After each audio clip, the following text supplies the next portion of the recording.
Hi everybody, it's 1 o'clock. It's Thursday, so it's time for the museum's Facebook Live program, which we've been running every week.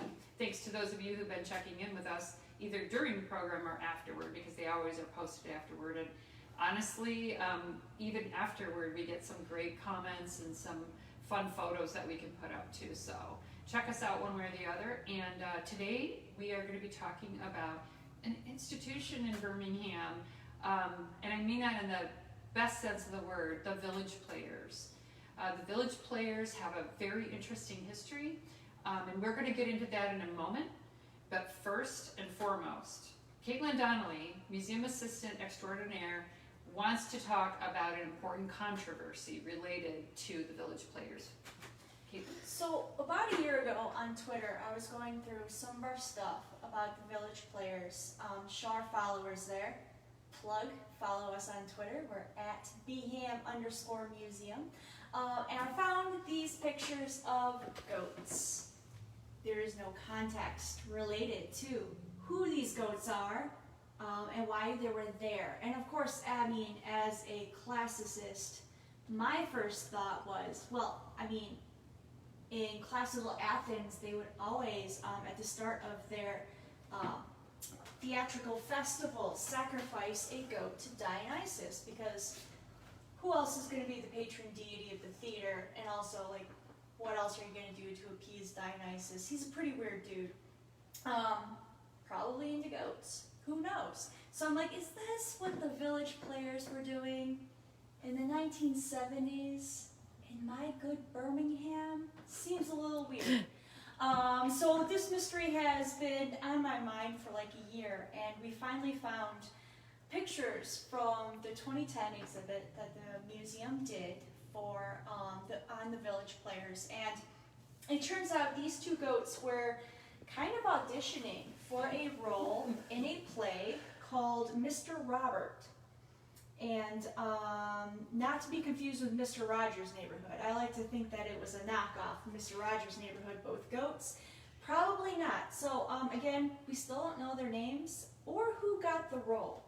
But this guy looks very smug, so I'm really hoping, I mean, I would cast this goat. I would also cast this goat as well.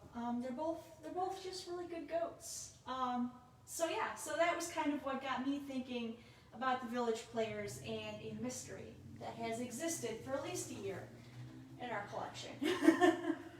Yeah, so we want to definitely thank the staff, the museum staff that preceded us here, Bill McElhone, Leslie Mayo, Jenny Ezzo, and Ann Larson, because when they put this exhibit together, they actually collected a lot of great information about the Village Players at that time.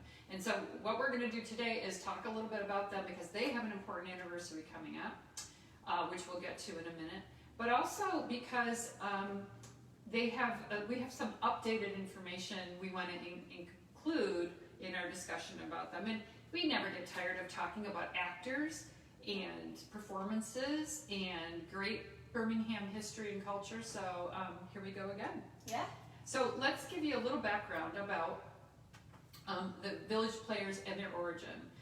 First, you have to think in terms of the 1920s. Our high school, Baldwin High School at the time, had been just recently built, and it was funded largely with funds from Martha Baldwin in her will.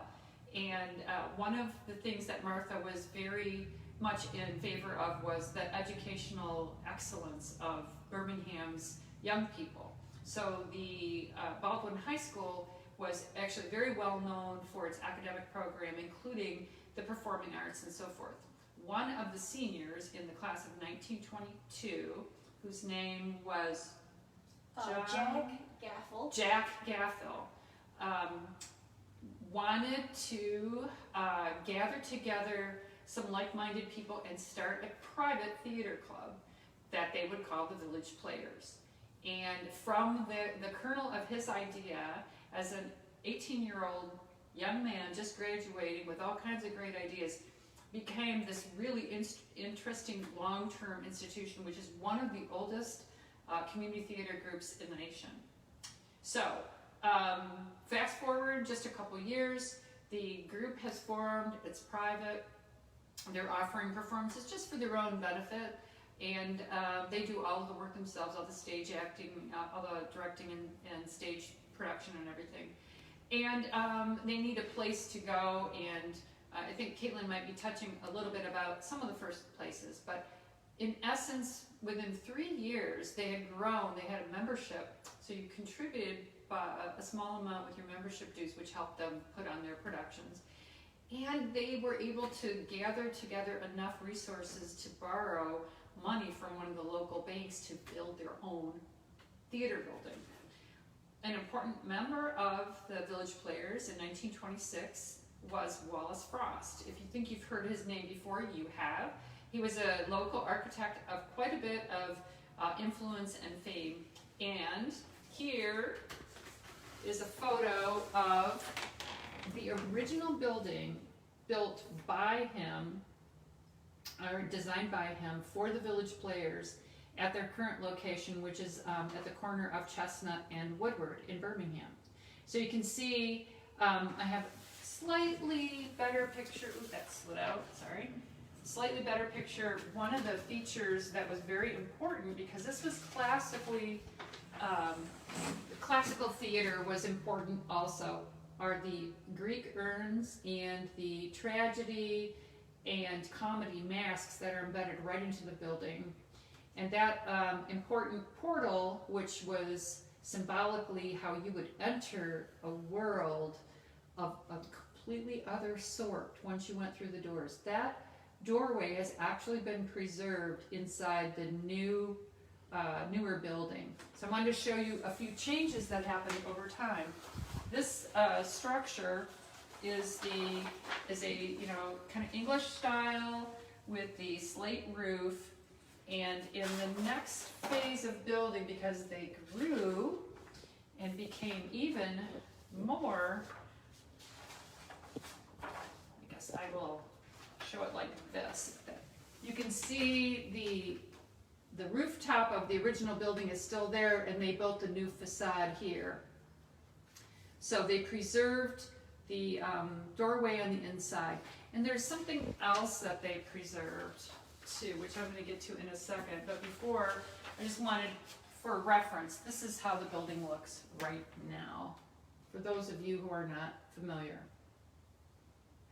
Okay, so another thing going on inside that building, in the 1930s, a local, I believe he was local, artist named, last name was Farah, I can't remember the first name right now, sorry, but he was like a WPA mural artist. No, WPA murals were being done in all kinds of public buildings all over the country during the Depression.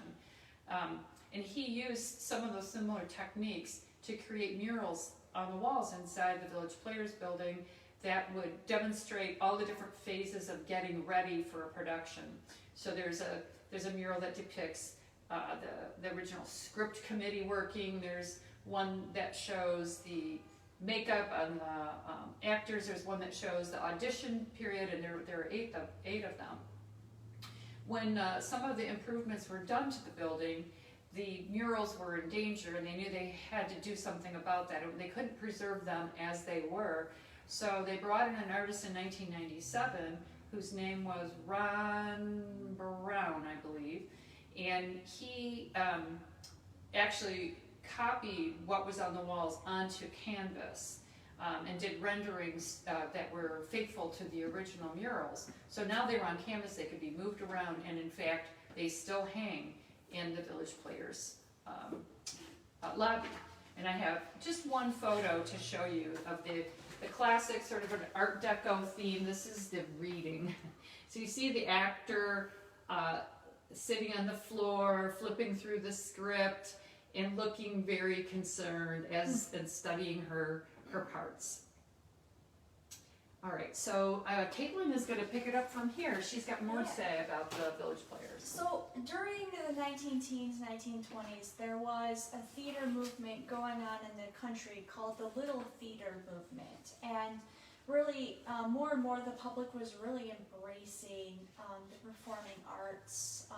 There was a period in our history, high Puritans, they were the worst, but they were very much against actors, actresses and the performing arts in general. So, but coming into the 20th century, more and more communities started embracing that, and they wanted their own theater and their own communities.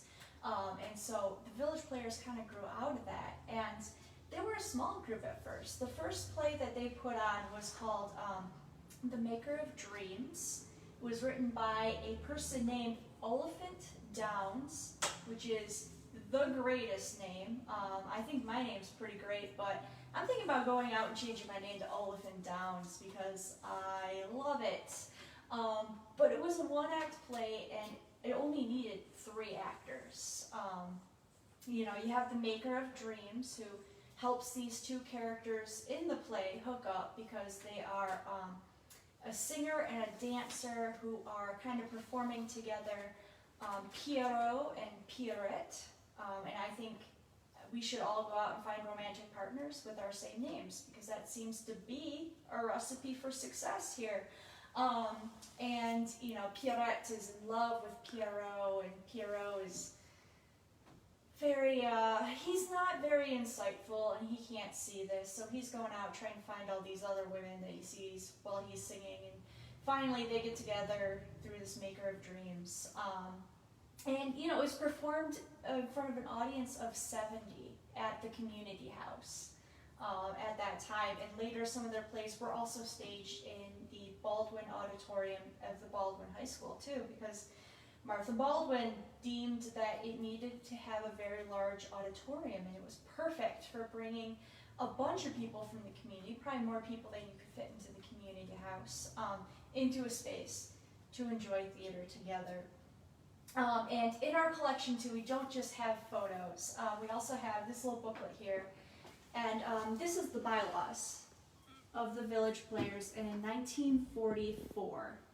So very important to have rules. If you've ever been a theater kid, I am a recovering theater kid, or even if you just watched High School Musical a couple times.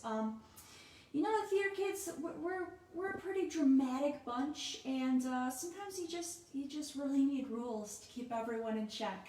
So just things on dues, who is going to do what at what time. So just some ground rules. It's pretty small. I mean, they weren't really writing for a ton of people.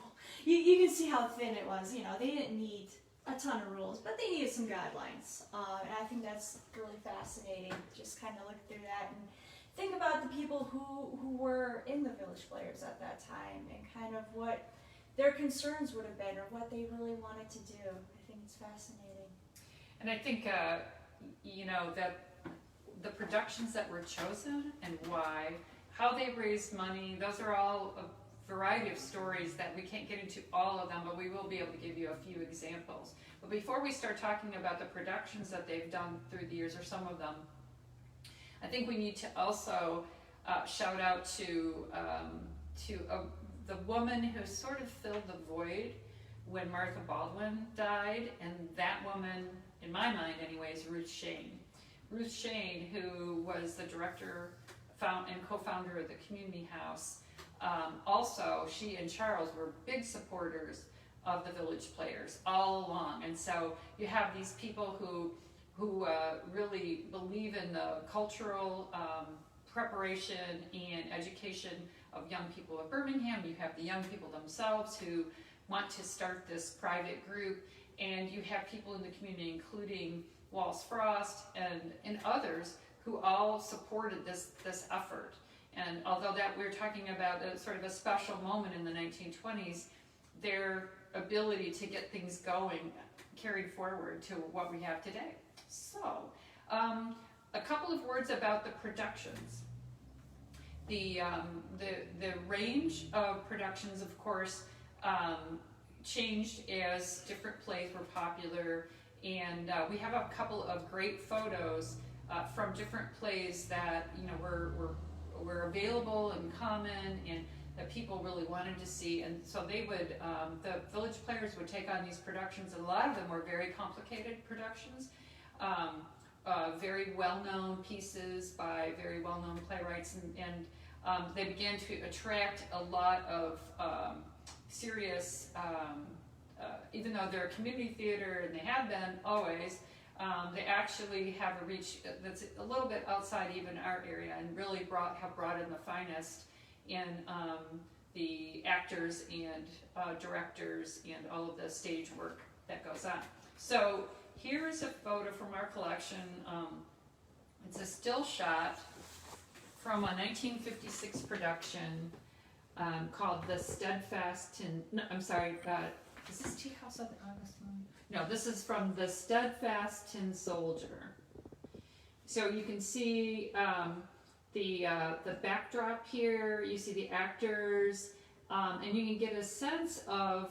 We're talking about a fairly small venue, but what they've been able to do with their small venue and really do some of these productions proud. So this would be one. I can show you another one.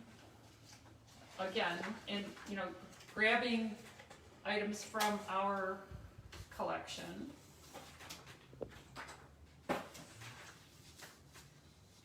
This is a clipping. Oops, I'm sorry, that slid down.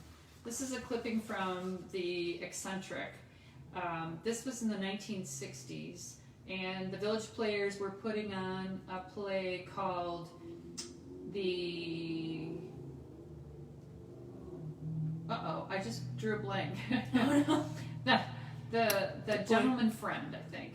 The Gentleman Friend, and so the Gentleman Friend... The boyfriend. The boyfriend. It's right on the front. Okay, well, so chalk that up to a senior moment. But I had the right idea, didn't I? Okay, so the boyfriend. This takes place during the 1920s. So in the 1960s, they had to go around the community and basically beg, borrow, and hopefully not steal items that they could use to promote it, like this vintage car and some of the clothing and so forth. So I think this is a fun group that does everything they possibly can to make it work. Yeah. All right. Now, turning it over to Caitlin. And definitely a rise in production values too, because for their first couple of plays where they were in the community house, they there was a pool table in the big room, so they had to pull that out of the way, and they were actually rigging up flashlights with tin pans to get the lighting just right, and just using whatever could go up, but also be taken down quickly, because most of their plays were over a single weekend, and obviously the community house had other things going on that they couldn't have that big room set up for them all the time. And I like how it talks about how they did the seating for those first couple of plays, is they could have cushions on the first couple of rows, and then they would go to the middle school classrooms and grab kind of the half-size chairs, and they would put those for another couple of rows, and then they'd have the adult-sized chairs in the back, and that's how they kind of got kind of a more Auditorium. auditorium like seating system. So How clever is that? right? Yeah, you gotta make do.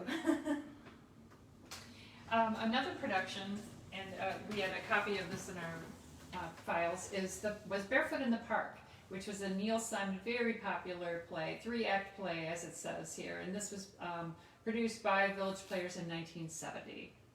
So this is an example of, oops, they would simply put together what they could, do a nice poster, and they would fill their seats. So definitely, so many of these little theaters did close down during the Depression, and I think it says a lot about the community here, and also the players themselves, that it started in 1923, and we're coming up on their 100th year anniversary. And even though some of their productions have been, COVID has been throwing a wrench into everyone's plans, including the Village Players, but they do have information on their website and their Facebook page about hopefully their fall productions will be going forward as well. So yeah, 2023, we're coming up on the 100th year anniversary of the Village Players, which is just really, really cool. Like they've been around for before Birmingham was even a city. Yeah, and in terms of local theaters came and theaters went, but I would say that Cranbrook has always also had their outdoor theater, which has also had a very long history, but you know, you're kind of stuck with outdoors and summertime. So I think, And not to start any rumors, but kind of to start rumors. There is a rumor that at Cranbrook they do sacrifice a goat to Dionysus every year. So, you know, just gonna throw that out there. I wonder if they got it done this year because we did have COVID shutting everything down. True. I wonder if they couldn't find a goat maybe? Or... Yeah, goats might be hard to come by. I mean, I feel like Dionysus would be fine with the lockdown and everything because a lot of people were drinking. So you got that going. Yes, he's my favorite Olympian deity. But actually, the Village Players have done a great job of putting on performances during COVID. What performances, you say? Well, let me just treat you to some of their more well-attended performances since the lockdown happened. We have had Oakla Stay at Homa, which was now playing June 1st. We have had, on June 3rd, we have had Streetcar Named Purell. On June 5th, the performance was Dear Evan Hand Sanitizer. On June 6th, it was My Fair Face Masked Lady. On June 7th, it was Don't Kiss Me, Kate. On June 13th, it was Long Day's Journey Out of Quarantine. On the 22nd of June, we had Peter Pandemic. And not the least, but the latest is Now Not Playing, a Clorox line. So thanks, Village Players, for keeping up your spirits and keeping our spirits going. You're still entertaining us as we drive by on Woodward, and we look forward to your 100th anniversary. And join us next week, Thursday, 1 p.m., where we'll be talking about Jacobson's department store, coming to you live from our Jacobson's exhibit here at the Birmingham Museum. So if you haven't had a chance to come in and check it out yet, because, well, I mean, you can't really come in right now, stay tuned and bring us your own stories about shopping at Jacobson's, working at Jacobson's, or just, window shopping there.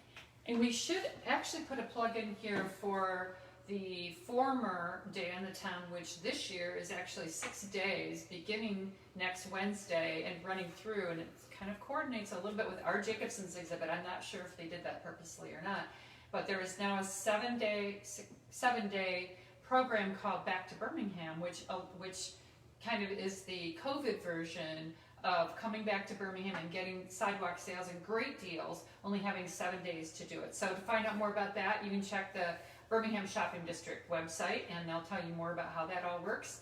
But otherwise, we will see you next week here with us at Jacobson's.